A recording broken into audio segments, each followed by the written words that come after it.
British विजय के समय भारत की स्थिति। मुगल साम्राज्य का पतन 18वीं शताब्दी के पूर्वार्ध में महान मुगल शासक की शक्ति एवं प्रतिष्ठा का भारी पतन हुआ। साम्राज्य जिसने 2 शताब्दियों से अधिक समय तक भारत के अधिकतर हिस्सों पर नियंत्रण किया, उत्तर से दक्षिण लगभग 250 मील और 100 मील चौड़े समकोणीय पट्टी के आकार तक सिमट गया। साम्राज्य की न केवल राजनीतिक सीमा सिकुड़ी, अपितु प्रशासनिक ढांचा भी ध्वस्त हो गया, जिसे स्वयं के अंतर्विरोधों के अंतर्गत अकबर एवं शाहजहां जैसे महान शासकों द्वारा परिश्रम पूर्वक निर्मित किया गया। साम्राज्य के ढहने पर देश के विभिन्न हिस्सों में कई स्वतंत्र राजवंश उठ खड़े हुए। औरंगजेब की गलत नीतियों ने मुगल साम्राज्य की स्थिरता को क्षीण किया, लेकिन सेना एवं प्रशासनिक व्यवस्था नामक दो स्तंभ 1707 ईस्वी तक सीधे खड़े रहे। उत्तराधिकार की लड़ाइयों और कमजोर शासकों ने 1707 से 1719 तक दिल्ली को त्रस्त एवं परेशान किया। यद्यपि मोहम्मद शाह ने 29 वर्ष की लंबी समय अवधि तक शासन किया, तथापि उसकी अक्षमता के कारण शाही भाग्य का पुनरुद्धार असंभव था। मोहम्मद शाह के शासनकाल के दौरान निजाम उल मुल्क ने 1724 में वजीर के पद से इस्तीफा दे दिया और स्वतंत्र हैदराबाद राज्य की स्थापना करने हेतु दक्कन चला गया। बंगाल, अवध और पंजाब ने भी इसी राह का अनुसरण किया और साम्राज्य अधिकारी राज्यों में विघटित हो गया। कई स्थानीय प्रमुख ने अपनी स्वतंत्रता का दावा करना शुरू कर दिया और मराठों ने शाही दायित्व उत्तराधिकार में प्राप्त करने के प्रयास करने शुरू कर दिया। साम्राज्य की अक्षुण्णता में मुगलों के समक्ष चुनौतियां उपर्युक्त आंतरिक कमजोरियों के अलावा मुगल साम्राज्य को उत्तर पश्चिम से विभिन्न आक्रमणों के रूप में बाहरी चुनौतियों का भी सामना करना पड़ा। फारस के शासक नादिर शाह ने 1738-39 में भारत पर हमला कर दिया तथा लाहौर को जीत लिया और 13 फरवरी 1739 को करनाल में मुगल सेना को पराजित कर दिया। दिल्ली को ध्वस्त कर दिया गया जब आक्रमणकारी ने मुगल बादशाह मोहम्मद शाह को बंदी बना लिया और शहर मलबे में तब्दील हो गया। राजकीय खजाने और धनवान कुल इन लोगों तिजोरियों से 70 करोड़ रुपए इकट्ठा किए गए। मयूर सिंहासन एवं कोहिनूर हीरा के शाह की लूट की चीजों में दो बेहद कीमती चीजें थीं। वह लूटी गई राशि एवं धन से बेहद खुश हुआ कि उसने फारस के नागरिकों को आगामी 3 वर्षों तक कर से छूट प्रदान कर दिया। नादिर शाह ने काबुल सहित सिंधु नदी के पश्चिम तट सामरिक रूप से महत्वपूर्ण मुगल क्षेत्र भी हथिया लिया, जिसने भारत को उत्तर पश्चिम की तरफ से होने वाले आक्रमणों के प्रति एक बार फिर कमजोर बना दिया। नादिर शाह के पश्चात अहमद शाह अब्दिल ने अफगानिस्तान पर अपना शेष अधिकार कायम किया और 1748 से 1767 के बीच कई बार उत्तरीय भारत पर आक्रमण किया। उसने लगातार मुगलों को परेशान किया। 1757 में जब अंग्रेजों ने प्लासी का युद्ध जीतकर बंगाल में कदम रखा, उसने दिल्ली पर आधिपत्य जमा लिया और उसे बादशाह पर नजर रखने के लिए एक अफगान केयरटेकर को पीछे छोड़ा गया और 1761 में मराठाओं पर एक महत्वपूर्ण विजय प्राप्त की, जो इतिहास में पानीपत के तीसरे युद्ध के नाम से सुप्रसिद्ध है। मुगल साम्राज्य के विघटन के कारण कुछ इतिहासकार विश्वास करते हैं कि 18वीं शताब्दी के मध्य में भारतीय अर्थव्यवस्था में तीव्र गिरावट के कारण मुगल साम्राज्य का पतन हुआ। यह सत्य है कि साम्राज्य कई हिस्सों में अलग अलग समय के लिए अराजकता एवं युद्ध हुए, जिसके ने प्रति वित्तीय विपदा को जन्म दिया। केंद्रीय शासन ने अपनी शक्ति खो दी, जिसने वित्तीय के पतन को प्रवृत्त किया। लोगों ने प्रांतों की ओर प्रस्थान कर लिया, बाजारों ने प्राथमिकता खो दी, कलाकारों ने आजीविका प्राप्ति के लिए अन्य स्थानों को गमन करने गए। इसी प्रकार की स्थिति आगरा एवं अवध की थी। सिख विद्रोह ने स्थिति और अधिक गंभीर बना दिया, जिन्होंने लाहौर एवं अन्य स्थानों के व्यापारिक मामलों अवरुद्ध कर दिया। सामान्य तौर पर 18वीं शताब्दी के मध्य तक उत्तर पश्चिम के समृद्ध शहरी केंद्र अपक्षय की स्थिति में आ चुके थे। बंगाल, बिहार और उड़ीसा पूर्वीय प्रांत में मराठाओं के आकस्मिक हमलों ने विनाशकारी युद्ध को बढ़ावा दिया। मुगल साम्राज्य के विघटन की प्रक्रिया। मुगल साम्राज्य के विघटन की प्रक्रिया औरंगजेब के शासनकाल के दौरान शुरू हो गई थी, लेकिन इसमें तीव्रता 1707 में औरंगजेब की मृत्यु के पश्चात ही आई। यहाँ की परिस्थिति इतनी भी शोचनीय या चिंताजनक नहीं थी कि प्रक्रिया को रोका जा सकता था। यद्यपि कई प्रांतीय मुखियाओं और शासकों द्वारा मुगल सत्ता के चुनौती प्रस्तुत की गई, तथापि कोई भी मुगल शक्ति के समक्ष स्वतंत्रता प्राप्त नहीं कर सका। सिख, मराठा और राजपूत इतनी क्षमता हासिल नहीं कर सके कि मुगल साम्राज्य को उखाड़ फेंके। उन्होंने मुगल शक्ति का मात्र इतना विरोध किया जिससे वे अपने संबंध क्षेत्र में स्वतंत्रता हासिल कर सके। इसी प्रकार यदि औरंगजेब के उत्तराधिकारी सक्षम एवं योग्य शासक होते तो मुगल सत्ता का पतन नहीं होता। मध्यकालीन युग में साम्राज्य का भविष्य शासक की क्षमताओं पर निर्भर होता था। औरंगजेब के उत्तराधिकारी अक्षम, कमजोर और निर्लज्ज शासकों का समूह सिद्ध हुए, जिसने विघटन की प्रक्रिया को तीव्र किया और अंततः इसे धूल धूसरित करने में योगदान दिया। औरंगजेब के पश्चात साम्राज्य के सम्मुख अन्य समस्याएं। औरंगजेब की मृत्यु के पश्चात बाद के मुगल द्वारा अन्य समस्याओं का भी सामना करना पड़ा। दो वर्गों द्वारा राज्य शक्ति में हिस्सेदारी। मध्यकालीन युग के दौरान दो वर्ग, जमींदार और कुलीन वर्ग द्वारा शासक के साथ साथ राज्य शक्ति में हिस्सेदारी की गई। जमींदार अपनी जमीन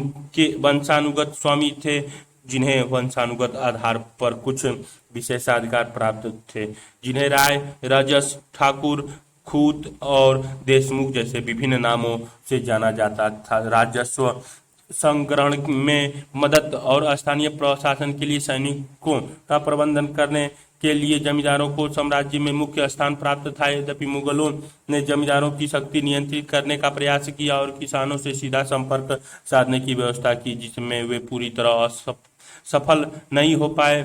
स्वयं औरंगजेब के शासनकाल के दौरान उनकी शक्ति एवं प्रभाव में उल्लेखनीय वृद्धि हुई। इसका बड़ा नतीजा यह हुआ कि क्षेत्रीय निष्ठा को प्रोत्साहित किया गया। कई स्थानीय जमींदारों ने साम्राज्य के भीतर अन्य शक्तिशाली वर्गों की सहायता की। इसी प्रकार एक अन्य वर्ग कुलीन वर्ग था, जिसमें ऐसे लोग थे जिन्हें बड़ी जागीर और मनसब सौंपे जाते थे या जिन्हें मुगल सूबे का सूबेदार नियुक्त करके इसके प्रबंधन की जिम्मेदारी सौंपी जाती थी। इस वर्ग में कई राजपूत शासक, सूबेदार और मनसबदार शामिल थे। मुगल शासक को अक्सर कुलीन वर्ग के शासन के तौर पर भी परिभाषित किया जाता था, क्योंकि साम्राज्य को प्रशासित करने में मुगल कुलीनों ने एक केंद्रीय भूमिका निभाई। औरंगजेब के बाद के मुगल शासकों के शासनकाल के दौरान विभिन्न समूहों के बीच बढ़ती पारस्परिक शत्रुता, ईर्ष्या और शक्ति प्राप्ति की प्रतिस्पर्धा ने न केवल शासकों की प्रतिष्ठा को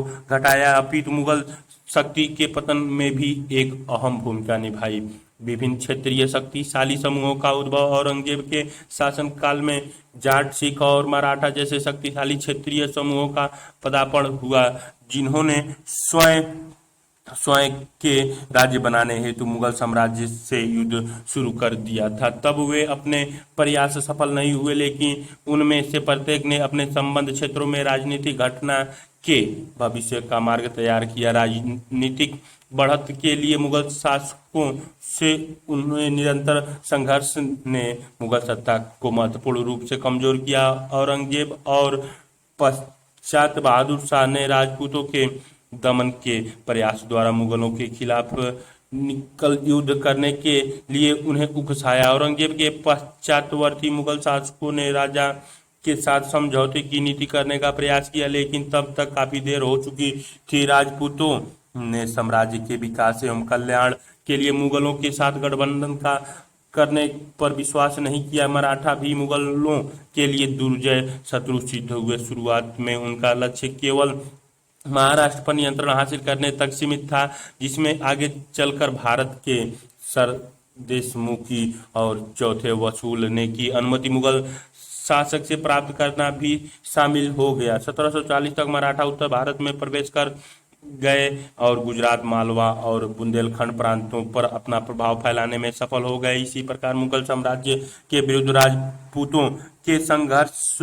और मराठाओं की बढ़ती शक्ति और महत्वाकांक्षाओं ने मुगल शक्ति को प्रतिकूल रूप से प्रभावित किया। आर्थिक एवं प्रशासनिक समस्याएं, ऐसी विभिन्न आर्थिक एवं प्रशासनिक समस्याओं का जन्म हुआ जिन्होंने मुगल सत्ता को परेशानी में डाल दिया। अमीर या मनसबदारों की संख्या में तीव्र वृद्धि के कारण उनके बीच जागीर के तौर पर भूमि वितरित करने हेतु भूमि की कमी हो गई। औरंगजेब ने जागीर या बेजागीरी की बेतहाशा कमी की समस्या का समाधान ढूंढने के प्रयास के तहत जागीर से बढ़ी आय को अभिलिखित करना और प्रस्तुत करना शुरू किया, जिसके परिणाम स्वरूप अमीर ने किसानों पर दबाव डालकर अपनी जागीर से अधिक आय प्राप्त करना शुरू कर दिया। इस कदम से मुगल शासकों ने दोनों अमीर और बोझ से दबे किसान से दुश्मनी मोल ले ली। युद्धों, शासकों एवं अमीरों की विलासितापूर्ण जिंदगी, खलीसा, क्राउन, भूमि में कमी इत्यादि ने मिलकर राज्य पर भारी वित्तीय बोझ डाला। इसका परिणाम हुआ कि राज्य की आय इसके व्यय को पूरी नहीं कर सकी। बदतर आर्थिक स्थिति ने सभी वर्गों के लोगों, चाहे वे अमीर, व्यापारी, शिल्पकार, श्रमिक या किसान हो, पर नकारात्मक प्रभाव डाला। दरबार में बढ़ती समूहों की शत्रुता सहित राजनीतिक निहितार्थों ने केंद्रीय प्रशासन एवं सेना को कमजोर किया। औरंगजेब की मृत्यु के पश्चात इन आर्थिक एवं प्रशासनिक समस्याओं में कई गुना वृद्धि हुई। संक्षिप्त में मुगल के पतन के कुछ मुख्य कारण। मुगलों की सरकार वैयक्तिक रूप से निरंकुश थी और इसीलिए इसकी सफलता शासन करने वाले निरंकुश शासक के चरित्र पर निर्भर थी। औरंगजेब के बाद के मुगल शासक प्रभावहीन थे और राज्य के प्रशासन की उपेक्षा की।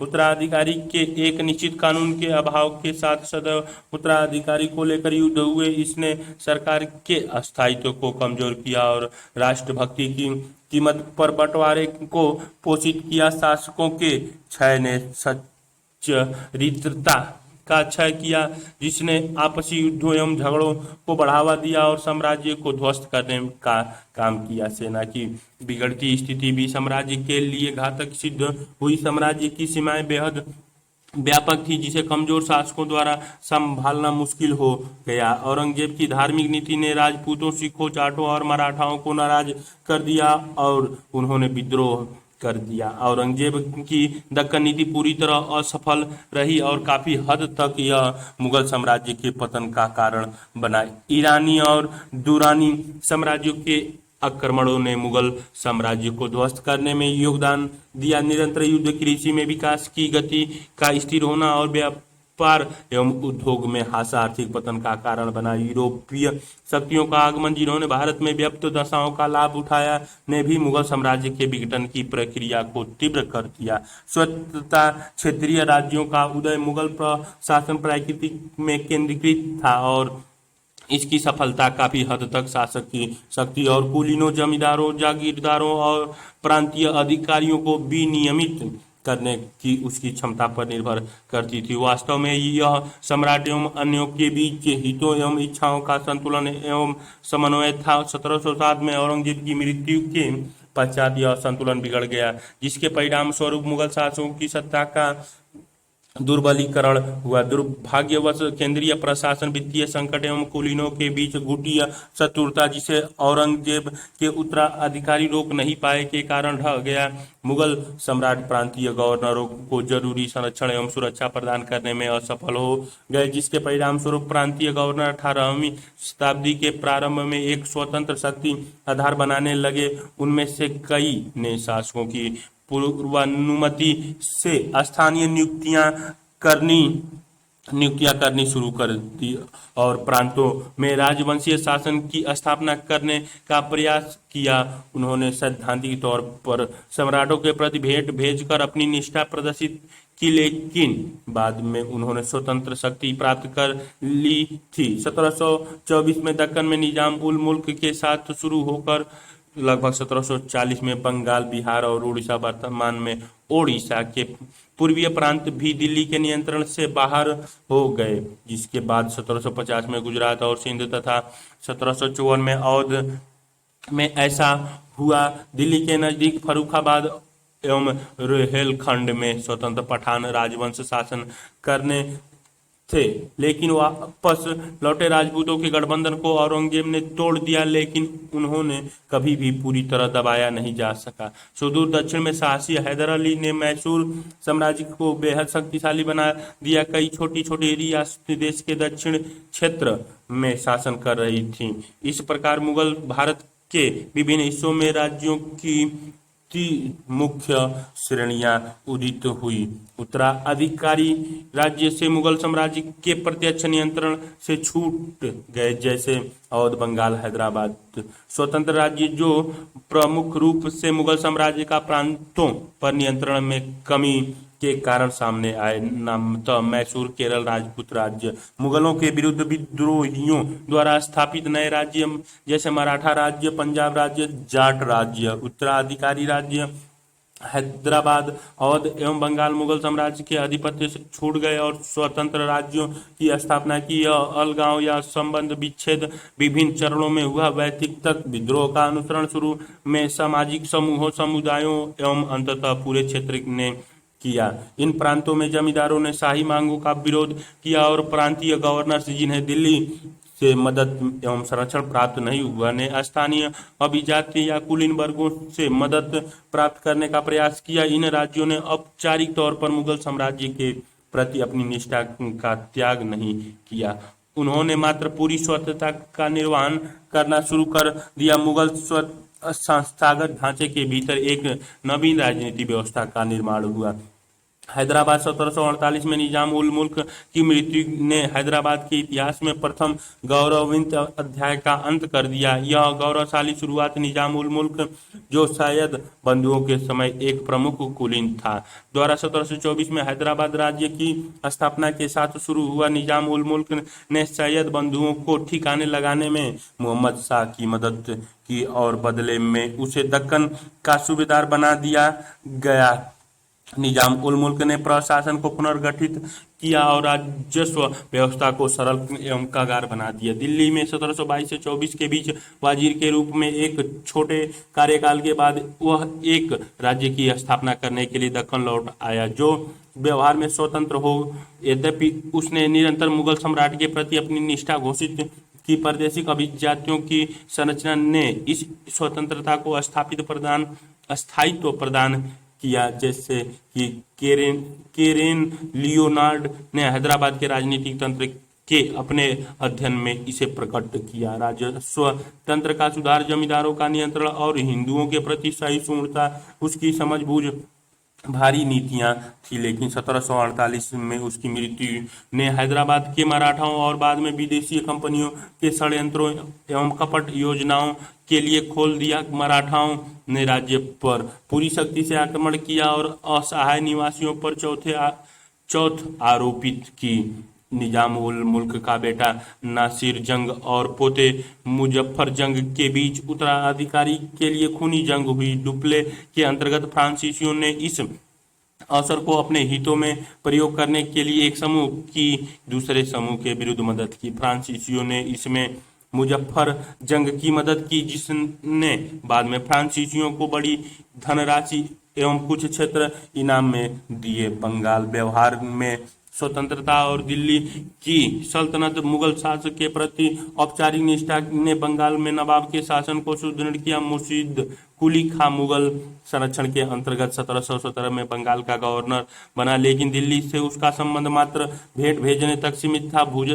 शुजा उद दीन 1727 में नवाब बना और अली वर्दी खां के 1739 में नवाब बनने तक बंगाल का नवाब रहा। 1756 में अपने दादा अली वर्दी खां की मृत्यु के पश्चात सिराज उद दौला बंगाल का नवाब बना। बंगाल के शासकों ने लोक नियुक्तियों में धार्मिक आधार पर भेदभाव नहीं किया और हिंदू लोक सेवाओं में उच्च पदों पर आसीन हुए तथा आकर्षक जमींदारी हासिल की। नवाब अत्यधिक तंत्र थे और अपने क्षेत्राधिकारी में उन्होंने विदेशी कंपनियों के व्यापार पर कठोर नियंत्रण बनाए रखा। चंद्रनगर और कलकत्ता अब कोलकाता में फ्रांसीसी और अंग्रेज कारखाने को किलेबंदी करने की अनुमति नहीं थी। न ही नवाब ने विदेशी कंपनियों को विशेषाधिकार प्रदान किया। शासकों की प्रभुसत्ता तब भी बनी रही जब ब्रिटिश ईस्ट इंडिया कंपनी द्वारा बल प्रयोग करके इसकी शक्ति का अंत कर देने का खतरा था। हालांकि नवाबों को अपनी कमजोरी एवं अल्प सेना तथा कंपनी द्वारा प्रस्तुत खतरे को कमतर आंकने के कारण ब्रिटिश कंपनी के हाथों हार झेलनी पड़ी। 1757 में प्लासी के युद्ध में ब्रिटिश कंपनी के विजय ने भारत के साथ ब्रिटिश संबंधों के एक नए चरण का सूत्रपात किया। अवध सदात खान बुरहान उल मुल्क ने 1722 में अवध के गवर्नर के रूप में उसकी नियुक्ति के समय से ही धीरे धीरे स्वतंत्रता प्राप्त करना शुरू कर दिया था। अवध में मुख्य समस्या जमींदारों ने खड़ी की थी, जिन्होंने न केवल भू राजस्व देने से मना कर दिया था अपितु अपने किलों एवं सेना के स्वतंत्रता मुखिया की तरह व्यवहार करना शुरू कर दिया था। सदात खान ने उन्हें दबा दिया और एक नवीन भूमि बंदोबस्त शुरू किया, जिसने किसानों को जमींदारों के शोषण से सुरक्षा प्रदान की। जागीरदारी व्यवस्था में सुधार किया गया और जागीरदारी स्थानीय कुलीन लोगों को दी गई, जिन्हें प्रशासन एवं सेना में भी उच्च पद प्रदान किए गए। एक क्षेत्रीय शासक समूह का उदय हुआ, जिसमें शेख ज्यादा अफगान एवं हिंदू वर्ग शामिल थे। स्वतंत्र राजपूत शासन मुगल साम्राज्य के विघटन से लाभ उठाकर अपनी स्थिति सुदृढ़ करने में पीछे नहीं रहे। कोई भी राजपूत शासक इतना शक्तिशाली नहीं था कि सर्वोच्च शक्ति बनने के लिए मराठाओं या ब्रिटिश शक्ति से भिड़ सके। दिल्ली के साथ संबंधों को थोड़ा ढीला छोड़ना और व्यवहार में स्वतंत्र राज्य की भांति कार्य करना उनकी पद्धति थी। उन्होंने दिल्ली दरबार में शक्ति के लिए संघर्ष में हिस्सा लिया और मुगल शासकों से आकर्षक एवं प्रभावशाली पद हासिल किया। मुगल काल के पश्चात राजपूतों की नीति निरंतर बदलती रही। प्रत्येक राजपूत राज्य ने जब भी संभव हुआ अपने कमजोर पड़ोसी के शासन को हथिया कर निरंतर विस्तार की नीति का अनुसरण किया। यह नीति उन्होंने मुगल दरबार में भी अपनाई।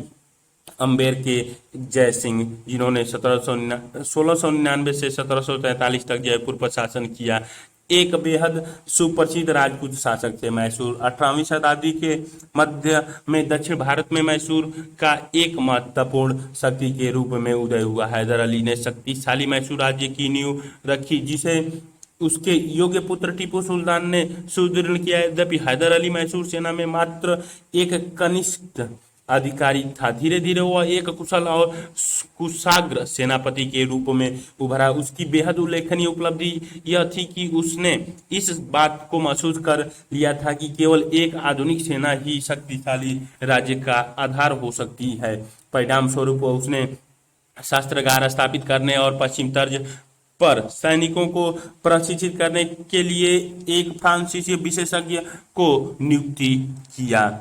जल्द ही वह 1761 में मैसूर सिंहासन के पीछे की वास्तविक शक्ति मंत्री नंद राज को उखाड़ फेंकने में सफल हो गया। मैसूर राज्य की सीमाएं तब तक नारा और मालाबार के समृद्ध तटीय क्षेत्र को शामिल करते हुए विस्तारित की जा चुकी थी। हैदर अली एक सच्चा विस्तारवादी को क्षेत्र में अन्य शक्तियों, मराठों, हैदराबाद और अंग्रेजों से भी भिड़ना पड़ा। 1769 में मद्रास के निकट हैदर अली ने अंग्रेजों को करारी शिकस्त दी। 1782 में उसकी मृत्यु के पश्चात उसका पुत्र टीपू सुल्तान बना और उसने अपने पिता की नीतियों को आगे बढ़ाया। केरल 3 राज्यों कोचीन, त्रावणकोर और कालीकट ने एक साथ मिलकर वर्तमान केरल राज्य का निर्माण किया। बड़ी संख्या में मुखियाओं एवं राजाओं के क्षेत्रों को 1763 तक इन राज्यों में शामिल कर लिया गया, लेकिन मैसूर का विस्तार केरल के अस्थायित्व के लिए विध्वंसक सिद्ध हुआ। हैदर अली ने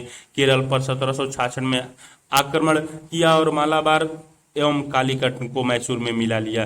त्रावणकोर सुदूर दक्षिणी राज्य और तब तक बेहद महत्वपूर्ण राज्य हो गया को छोड़ दिया गया। त्रावणकोर ने 1729 के पश्चात महत्व हासिल किया, जब इसके राजा मार्तंड वर्मा ने पश्चिमी तर्ज पर प्रशिक्षित और आधुनिक हथियारों से सुसज्जित शक्तिशाली और आधुनिक सेना की मदद से अपने राज्य का विस्तार किया। डच को केरल से बाहर कर दिया गया और सामांती प्रमुख को दबा दिया गया। मार्तंड वर्मा की दृष्टि विस्तार करने की नीति से आगे अपने राज्य का विकास करना और सिंचाई एवं परिवहन तथा संचार की व्यवस्था करना था। उसके उत्तराधिकारी राम वर्मा, जो बेहद सृजनात्मक एवं विद्वान था, ने पश्चिमी ज्ञान को शामिल किया एवं त्रिवेंद्रम राजधानी को ज्ञान एवं कला का केंद्र बनाया। नवीन राज्य मराठाओं को पूरी तरह कुचलने में औरंगजेब की महत्वाकांक्षा पूरी नहीं हो सकी। मराठाओं ने 1707 की काल अवधि के पश्चात मुगल साम्राज्य के अपक्षय में ठोस चुनौती प्रस्तुत की। यद्यपि वे एक ऐसी शक्तियों में से थे जो अखिल भारतीय शक्ति के तौर पर मुगलों को प्रतिस्थापित कर शक्ति शून्य को भर सकते थे, वे अपने एकता के अभाव और गैर प्रगतिशील विचारों एवं दृष्टिकोण के कारण ऐसा करने में विफल हो गए। साहू शिवाजी का पोता, जो 19 वर्ष तक सम्मानपूर्वक मुगलों की कैद में रहा, को 1707 में औरंगजेब की मृत्यु के पश्चात जल्द ही रिहा कर दिया गया। शाह और ताराबाई, उसकी ताई, के बीच 1714 तक खुला संघर्ष चलता रहा। अपने विश्वसनीय और सक्षम मंत्री बालाजी विश्वनाथ की मदद से साहू विजयी हुआ। 1718 ने बालाजी को पेशवा या प्रधानमंत्री बनाया, क्योंकि उसे स्वयं प्रशासनिक और था। नए पेशवे ने तेजी से मराठा सरदारों और महाराष्ट्र के अधिकतर हिस्सों एवं अपने नियंत्रण को सुदृढ़ किया। उसने मुगल दरबार के संघर्षों और कमजोरियों का लाभ उठाकर मराठा साम्राज्य को सुदृढ़ एवं शक्तिशाली बनाया। में सैयद बंधुओं के साथ उसके समझौते के फलस्वरूप साहू को अपने क्षेत्र शासक के तौर पर मुगल मान्यता मिली और मुगलों की कैद से साहू के परिणाम लोगों को रिहा किया गया था। 6 मुगल प्रांतों बदीर, बरार, बीजापुर, गोलकुंडा, औरंगाबाद और खानदेश से चौथे एवं सर देशमुखी वसूल के अधिकार मराठों को प्राप्त हुआ। इसके बदले में साहू मुगल शासक फर्रुख सियर की सेवा में अश्वरोही सेना का एक दल देने, दक्कन में विद्रोह एवं लूटपाट रोकने और रूप में मुगल शासकों को 10 लाख रुपए की भेंट देने पर सहमत हुआ। बालाजी ने फर्रुख सियर को उखाड़ फेंकने में सैयद बंधुओं की मदद की। विश्वनाथ पेशवा को पद बेहद शक्तिशाली हो गए और मराठा राज्य ने प्रभुत्व विस्तारवादी राज्य का दर्जा प्राप्त किया। बाजीराव प्रथम ने अपने पिता बालाजी विश्वनाथ की मृत्यु के पश्चात मात्र 20 वर्ष की आयु में पेशवा का पद संभाला। बाजीराव मराठा शक्ति उल्लेखनीय रूप से विस्तारित करने में सफल हुआ। उत्तर में उसने 1728 में और 1721 में गुजरात पर विजय प्राप्त की। उसने बुंदेलखंड पर भी कब्जा किया, दक्कन में पालखेड़ा में हैदराबाद के निजाम को पराजित किया और इन क्षेत्रों से एकत्रित करने के अधिकार सुनिश्चित किए। 1733 में उसने जीरा के सिद्धियत्र खिलाफ अभियान के नेतृत्व किया और उन्हें मुख्य भूमि से मार भगाया। बाजीराव ने 1737 में दिल्ली पर छापा मारा और मुगल शासक के निजाम से करने को कहा, लेकिन निजाम को भोपाल के पास फिर से पराजित कर दिया और संपूर्ण मालवा और नर्मदा तथा चंबल के बीच के क्षेत्र बाजीराव को सौंपने बाध्य किया गया। निजाम के मराठाओं को युद्ध की क्षतिपूर्ति का भुगतान करने कहा गया तथा दक्कन प्रांतों में चौथे एवं सर देशमुखी वसूलने के अधिकार के अतिरिक्त अनुदान देने को बाध्य किया गया। इस प्रकार 1740 तक बाजीराव की मृत्यु हुई। मराठा केवल क्षेत्रीय शक्ति नहीं रह गए थे, अपितु उन्होंने विस्तारवादी साम्राज्य की दर्जा प्राप्त कर लिया। बालाजी बाजीराव नाना साहेब के नाम से भी जाने जाते थे। 1740 में पेशवा बने। और 1761 तक उन्होंने शासन किया। वो अपने पिता के सही उत्तराधिकारी सिद्ध हुए। 1749 में राजा साहू की मृत्यु के साथ बालाजी बाजीराव मराठा राज्य के वास्तविक एवं व्यवहारिक शासक बन गए। उन्होंने पुनः पेशवा का मुख्यालय में सरकार को स्थानांतरित किया। मराठा शक्ति का विस्तार तीसरे पेशवा के अंतर्गत भी निरंतर जारी रहा। बालाजी राव के अंतर्गत मराठा शक्ति ने मालवा, गुजरात और बुंदेलखंड के क्षेत्र पर नियंत्रण करके मध्य भारत पर नियंत्रण कर लिया। दक्षिण भारत पर पारस्परिक रूप से आसीन से नियंत्रण कर लिया गया। बाजीराव के नेतृत्व में मराठा शक्ति ने उत्तरी भारत की ओर कूच किया और दिल्ली दरबार में मराठा प्रभाव को स्थापित किया। इमाद उल मुल्क को मराठाओं के मौन समर्थन से मुगल दरबार में बाजीर बना दिया गया, जो वास्तव में मुगल सिंहासन के पीछे की शक्ति बन गए थे। बालाजी बाजीराव ने जल्द ही पंजाब को भी अपने नियंत्रण में कर लिया, जिस पर उस समय अहमद शाह अब्दिल का सहायक शासन कर रहा था। इसके परिणाम स्वरूप मराठा और अफगानों के बीच झगड़े का जन्म हुआ। 1761 में पानीपत के युद्ध के रूप में अपनी पराकाष्ठा पर पहुंचा। 14 जनवरी 1761 को दोनों सेनाएं ऐतिहासिक स्थल पानीपत में एक दूसरे के सामने खड़ी हो गई। मराठा सेना का अफगान की सेना के सामने कोई मुकाबला नहीं था। जैसा कि अफगानी सेना पश्चिमी तर्ज पर प्रशिक्षित थी, सेनापति विश्वराव पेशवा का छोटा पुत्र और सदाशिवराव भाऊ पेशवा का चचेरा भाई सहित युद्ध भूमि में लगभग 28,000 मराठा मारे गए। पेशवा करारी हार की खबर सुनकर स्वयं भी काफी समय तक जीवित नहीं रह पाए। पानीपत का युद्ध नकारात्मक रूप से निर्णायक रहा। पानीपत युद्ध में पराजय मराठाओं के लिए विध्वंसक साबित हुई, जिसने उनके अखिल भारतीय साम्राज्य के स्वप्न को चकनाचूर कर दिया। जैसा कि वे अपने सेना के मुख्य लोगों के साथ साथ राजनीतिक प्रतिष्ठा भी खो चुके थे। ऐसा प्रतीत हुआ कि साम्राज्य अहमद शाह अब्दिल की गिरफ्त में आ चुका है, लेकिन इसी समय उसके मुलजिमों ने 2 वर्षों से बकाया वेतन न मिलने के कारण बगावत कर दी और अब्दली को मजबूरन अफगानिस्तान वापस लौटना पड़ा। इसी प्रकार राजसी साम्राज्य ने अफगान एवं मराठा दोनों को नकार दिया। उत्तरीय भारत में शक्ति शून्य पैदा हो गया, जिसे विभिन्न साम्राज्य आगामी 4 दशकों तक भरने का व्यर्थ प्रयास करते रहे। इस प्रकार पानीपत के तीसरे युद्ध ने यह निर्णय नहीं किया कि भारत पर कौन शासन करेगा, अपितु यह निर्णय किया कि कौन शासन नहीं करेगा।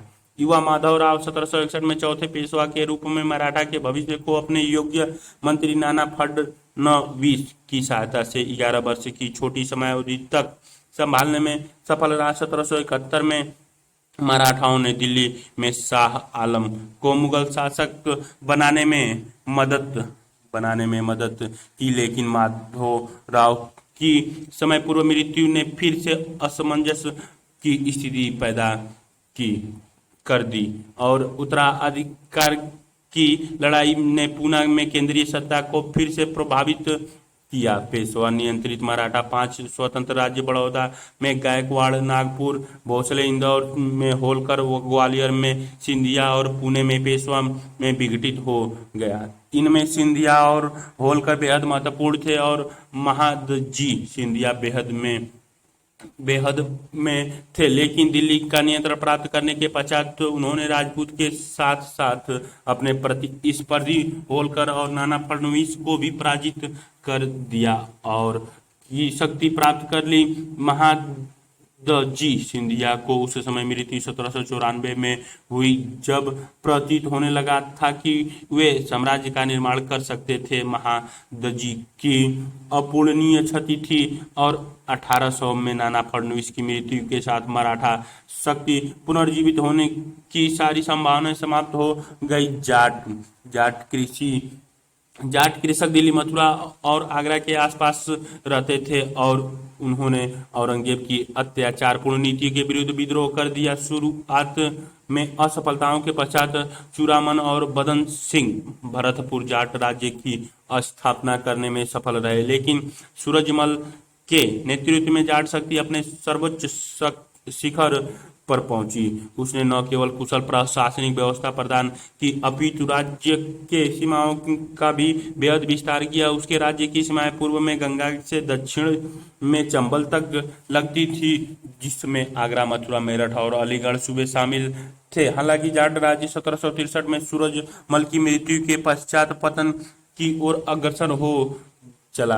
तत्पश्चात राज्य छोटे छोटे जमींदारों से नियंत्रित क्षेत्रों में बिखर गया, जो लूटपाट करते थे। सिख गुरु गोविंद सिंह ने सिखों को उनके धर्म एवं स्वतंत्रता की रक्षा करने हेतु एक आक्रामक पंथ में रूपांतरित किया। बंदा बहादुर, जिसने 1708 में सिखों का नेतृत्व संभाला, पराजित हुआ और मारा गया। नादिर शाह एवं अहमद शाह अब्दिल के आक्रमण के संदर्भ में सिखों ने एक बार फिर अपनी सत्ता प्राप्त की। इस स्थिति में उन्होंने स्वयं को 12 मिसलों या संधियों में विभाजित किया, जिन्होंने राज्य के विभिन्न हिस्सों पर नियंत्रण रखा। एक शक्तिशाली एवं सुदृढ़ पंजाब राज्य की स्थापना करने का श्रेय रंजीत सिंह को जाता है, जो महासिंह के पुत्र थे। महासिंह सूकर चकिया मिल्स के सरदार थे। रंजीत सिंह के साम्राज्य के अंतर्गत सतलुज से झेलम तक का क्षेत्र आता था। उसने 1799 में लाहौर पर और 1802 में अमृतसर पर विजय प्राप्त की। अंग्रेजों के साथ अमृतसर की संधि के द्वारा रंजीत सिंह ने सतलुज क्षेत्र पर अंग्रेजों के अधिकार को मान्यता प्रदान की। रंजीत सिंह ने एक दक्ष प्रशासन की व्यवस्था की।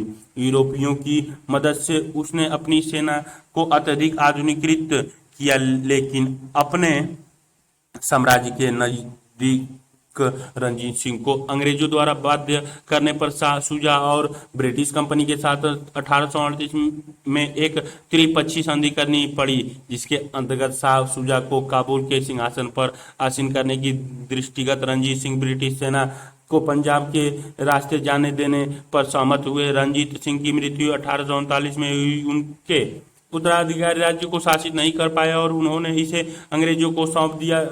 रोहेला एवं बंगश पठान रोहेलखंड एवं बंगश पठान के राज्यों का जन्म 17वीं शताब्दी में भारत की ओर अफगान लोगों के प्रवास का परिणाम था। अफगानिस्तान में राजनीतिक एवं आर्थिक अस्थिरता के कारण 18वीं शताब्दी के मध्य में अफगानियों का भारत में बड़े पैमाने पर आवर्जन हुआ।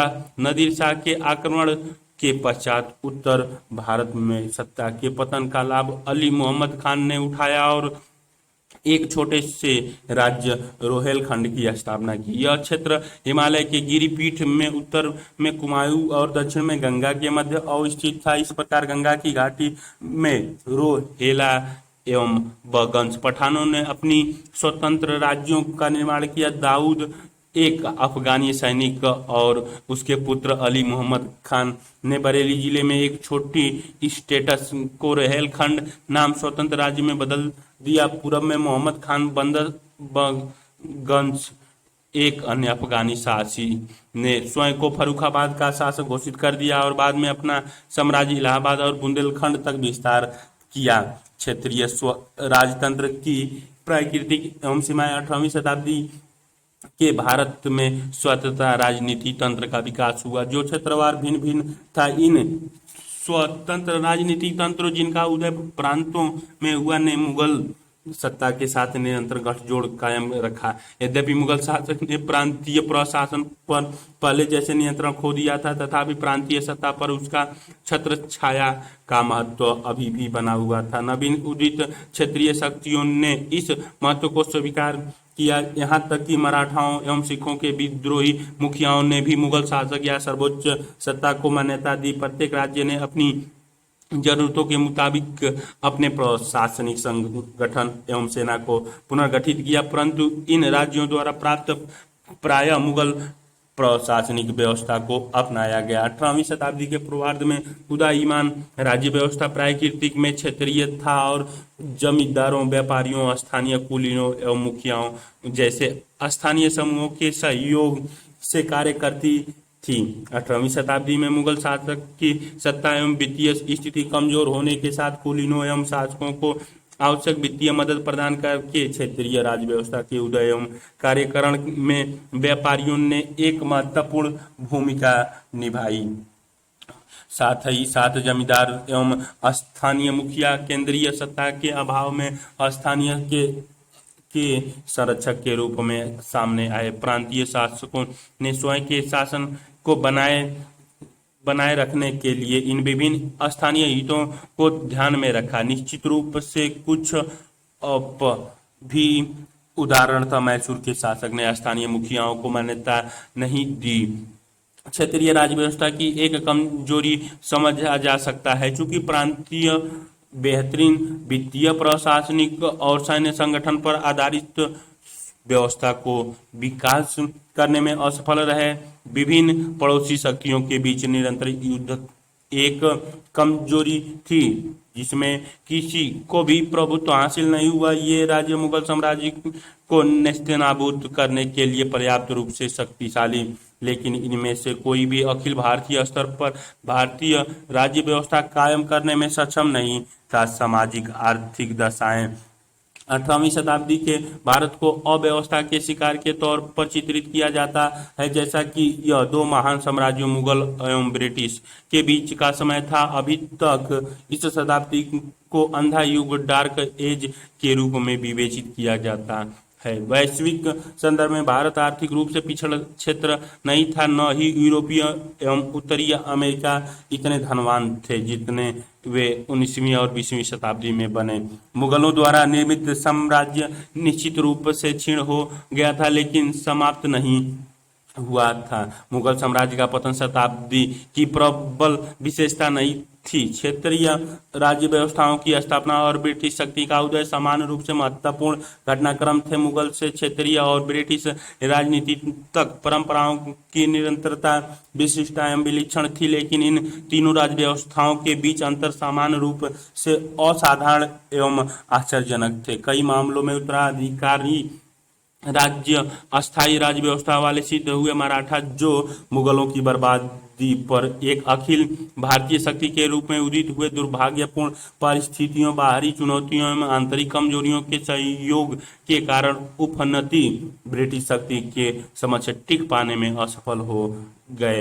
यह सत्य है कि 18वीं शताब्दी में भारत आर्थिक, सामाजिक एवं सांस्कृतिक रूप से पर्याप्त प्रगति नहीं कर सका। बढ़ती राजस्व मांग, अधिकारियों के अत्याचार, कुलीनों की लालसा एवं लालच, जमींदारों की अनियंत्रित लगान वसूली और निरंतर युद्ध एवं मतभेदों के कारण आम जनता को भयानक शोषण एवं अत्याचार सहने पड़े। किसान निर्धन, पिछड़े एवं शोषित बने रहे और जीवन निर्वाह के स्तर पर जी रहे थे, जबकि धनी एवं शक्तिशाली वर्ग विलासिता एवं ऐश्वर्य का जीवन व्यतीत कर रहे थे। आर्थिक स्थिति 18वीं शताब्दी के पूर्वार्ध में भारतीय अर्थव्यवस्था की मूलभूत इकाई ग्राम या ग्राम समुदाय अभी भी आत्मनिर्भर एवं स्वशासित थी, जो अपनी सभी स्थानीय जरूरतों को पूरा कर लेती थी।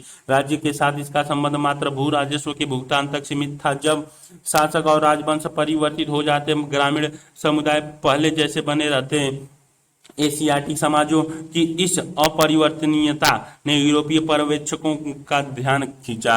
इन ग्रामीण समुदायों की आर्थिक एवं सामाजिक स्थिरता आर्थिक गतिहीनता के लिए भी जिम्मेदार थी। भारत में दस्तकारी का विकास उच्च स्तर पर पहुंच गया था और उसने विश्वव्यापी बाजार का ध्यान आकर्षित किया। ढाका, अहमदाबाद और मछलीपट्टनम का सूती वस्त्र, मुर्शिदाबाद, आगरा, लाहौर एवं गुजरात का सिल्क के कपड़े, कश्मीर, लाहौर एवं आगरा के उत्कृष्ट ऊनी शाल एवं कालीन, स्वर्ण एवं चांदी के आभूषण, धातु कार्य, धातु के बर्तन, हथियार इत्यादि भारत एवं विदेशी दोनों बाजारों में पाए जाते थे। बड़े पैमाने पर घरेलू एवं विदेशी व्यापार, व्यापारी पूंजीपति गठजोड़ की अस्तित्व में लाया और बैंकिंग व्यवस्था का विकास हुआ। उत्तर भारत में जगत सेठ, नगर सेठ और दक्षिण भारत में चिट्टी का उनके विस्तृत बैंकिंग समूहों के साथ उदय हुआ और हुंडी एवं अन्य बैंकिंग व्यवहारों के व्यापक प्रयोग ने व्यापार एवं वाणिज्य को तीव्रता प्रदान की। 17वीं और 18वीं शताब्दी में भारतीय अर्थव्यवस्था के इस विकास ने इस बात के संकेत दिए कि पूंजीवाद के तीव्र विकास हेतु यहाँ कुछ पूर्व दशाएं मौजूद थीं। शैक्षिक स्थिति, शिक्षा व्यवस्था परंपरागत थी और पश्चिम में तीव्र विकास से अनभिज्ञ थी। विज्ञान एवं प्रौद्योगिकी के अध्ययन की उपेक्षा की गई और साहित्य, विधि, धर्म, तर्क एवं दर्शन शास्त्र के अध्ययन पर बल दिया गया दिया गया। प्राथमिक शिक्षा व्यापक थी लेकिन उच्च शिक्षा बेहद सीमित थी। नवाब, राजा और धनी जमींदारों ने उच्च शिक्षा के संस्थानों को संरक्षण प्रदान किया। हिंदुओं के बीच उच्च शिक्षा मुख्य रूप से ब्राह्मणों के बीच संस्कृति अधिगम्य पर आधारित थी, जबकि फारसी शिक्षा तत्कालिक समय की राजकीय भाषा पर आधारित होने हिंदुओं एवं मुसलमान दोनों के बीच लोकप्रिय थी।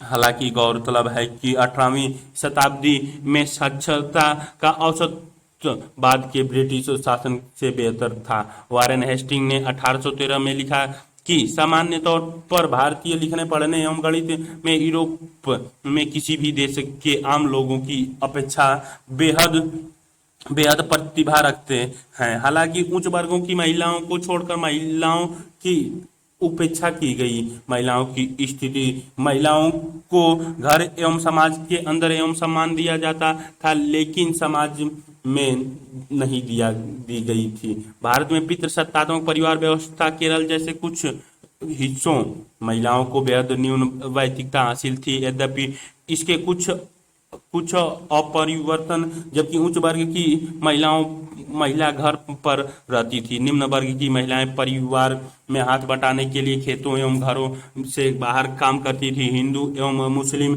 महिलाओं के बीच पर्दा प्रथा आम थी। यद्यपि गरीब परिवारों की महिलाएं और औरों के लिए घर से बाहर काम करने के लिए जाती थी और इसका पालन नहीं कर सती बाल विवाह एवं बहु विवाह जैसे शोषक सामाजिक प्रथाओं एवं परंपराओं महिलाओं की प्रगति में बाधा डाली। हिंदू विधवा महिलाओं की स्थिति बेहतर थी। दहेज जैसी बुरी प्रथा विशेष रूप से बंगाल और राजपूताना में व्यापक थी। सांस्कृतिक स्थिति 18वीं शताब्दी के दौरान भारत के सांस्कृतिक क्षेत्र में संपूर्णता के कुछ परिलक्षण मिल दिए।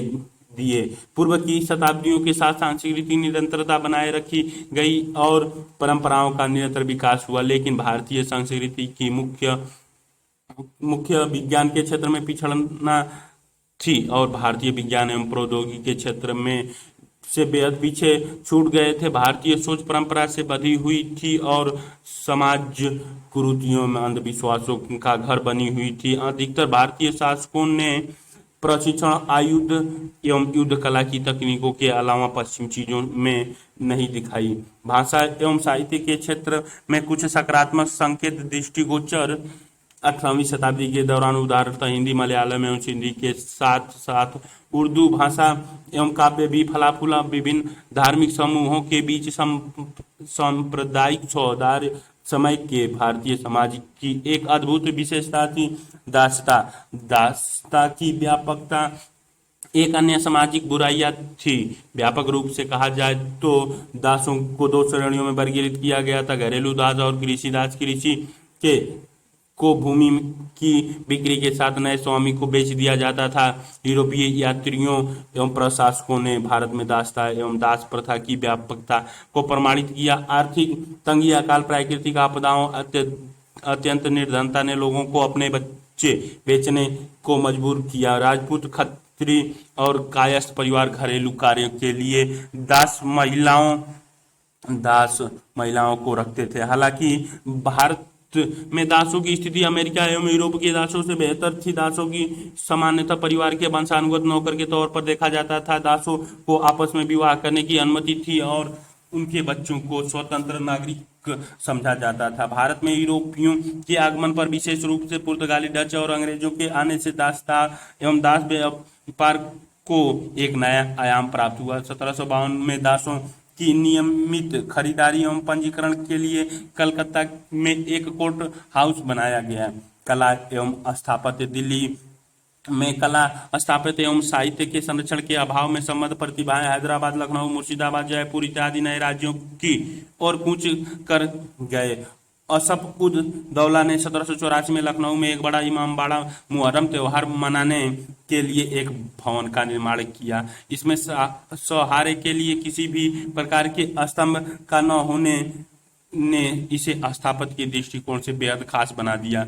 सवाई जय सिंह 1686 से 1743 ने भारत में सुप्रसिद्ध गुलाबी शहर जयपुर एवं 5 खगोलीय वेधशालाओं का निर्माण किया, जिसमें जयपुर, नई दिल्ली और बनारस की वेधशालाएं शामिल हैं। अमृतसर में महाराजा रणजीत सिंह ने सिख तीर्थ स्थल का नवीनीकरण किया और इसके निचले आधे हिस्से को मार्बल से सुसज्जित किया तथा ऊपरी आधे हिस्से को तांबे से तैयार कर उस पर सोने की पतली परत चढ़ाई और इसे स्वर्ण मंदिर नाम दिया।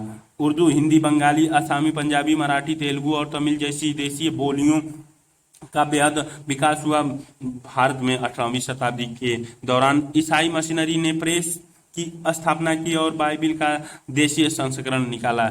जीजे न बेग एक दानिश मशीनरी ने तमिल व्याकरण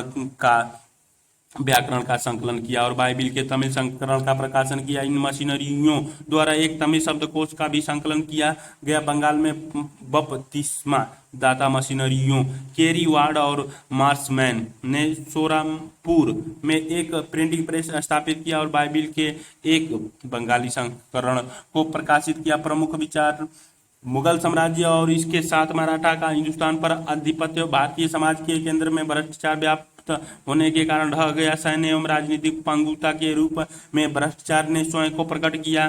देश स्वयं की रक्षा नहीं कर सका। राज परिवार भ्रष्ट एवं अल्पबुद्धि था। कुलीन स्वार्थी एवं दूरदर्शी थे। भ्रष्टाचार, अदक्षता एवं धोखेबाजी ने लोक सेवा की सभी शाखाओं को कलंकित किया। इस क्षीणता के असमंजस के बीच हमारा साहित्य, कला और यहाँ तक कि सच्चा धर्म भी नष्ट हो गया। JN Sarkar, fall of the Mughal empire volume.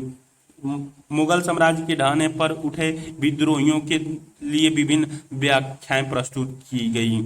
यहाँ हमारी मुख्य चिंता है कि 17वीं और 18वीं शताब्दी के पूर्वार्ध की सत्ताओं को क्या कहना पड़ा और यह दिखाई पड़ेगा कि उन्होंने किसी भी कीमत पर इस खलबली या कायापलट के आर्थिक एवं प्रशासनिक कारणों द्वारा भारी संचित तथ्यों को सामने रखा और धार्मिक प्रतिक्रिया या राष्ट्रीय चेतना को बेहद कम जाना, जो मुगल साम्राज्य के विनाश का कारण बना। इसके विरुद्ध ताकतों द्वारा कोई नवीन व्यवस्था नहीं की गई। Irfan Habib, the agrarian system of Mughal India, Mughal साम्राज्य के विखंडन की जड़ मध्यकालीन भारतीय उस अर्थव्यवस्था की सीमाओं के भीतर व्यापार, उद्योग एवं वैज्ञानिक विकास की गतिरोध या गतिहीनता, बढ़ता वित्तीय संकट जिसने जगीदारी व्यवस्था के संकट का रूप लिया और राज्य गतिविधियों के प्रत्येक क्षेत्र को प्रभावित किया। कुलीनों की राज्य की सेवा में बने रहने इन परिस्थितियों में अपनी महत्वाकांक्षाओं को कार्य करने में अक्षमता या अयोग्यता, जिसके परिणाम स्वरूप गुटों का आपसी संघर्ष हुआ और महत्वाकांक्षी कुलीनों ने स्वतंत्रता क्षेत्र का मार्ग तैयार किया। मराठाओं एवं उनके दावों को मुगल साम्राज्य के ढांचे के भी सुलझाने एवं बनाए रखने में मुगल शासकों की अयोग्यता के तहत पाई जा सकती वैयक्तिक असफलताओं एवं चारित्रिक कमियों ने भी अपनी यथोचित भूमिका निभाई। Satish Chandra, properties and politics, the Mughal courts. सारांश: मुगल साम्राज्य का पतन आंतरिक कमजोरियों और बाहरी चुनौतियों के कारण हुआ, जिनके प्रमुख कारण है औरंगजेब की जिम्मेदारी, धार्मिक एवं दक्कन नीतियां, कमजोर उत्तराधिकारी की लड़ाई, उत्तराधिकार के स्पष्ट एवं सुनिश्चित नियमों का अभाव, मुगल सेना कुलीन वर्ग का क्षय होना, दरबारी प्रतिस्पर्धा एवं शत्रुता, मराठा चुनौती, आर्थिक संकट, जगीदारी संकट, मुगल राज्य व्यवस्था की प्राकृतिक यूरोपियों का आगमन, विदेशी आक्रमण, राष्ट्रवाद की भावना का अभाव, वंशानुगत निरंकुशता और केंद्रीयकृत सरकार, स्वतंत्र क्षेत्रीय राज्यों का उदय, 3 श्रेणियां, उत्तराधिकारी राज्य हैदराबाद, बंगाल एवं अवध, नवीन राज्य मराठा, सिख, जाट एवं अफगान क्षेत्र, स्वतंत्र राज्य मैसूर, केरल एवं राजपूत राज्य। 18वीं शताब्दी की आर्थिक, सामाजिक एवं सांस्कृतिक स्थिति 18वीं शताब्दी को अंधा युग, डार्क एज के तौर पर वर्णित किया गया है।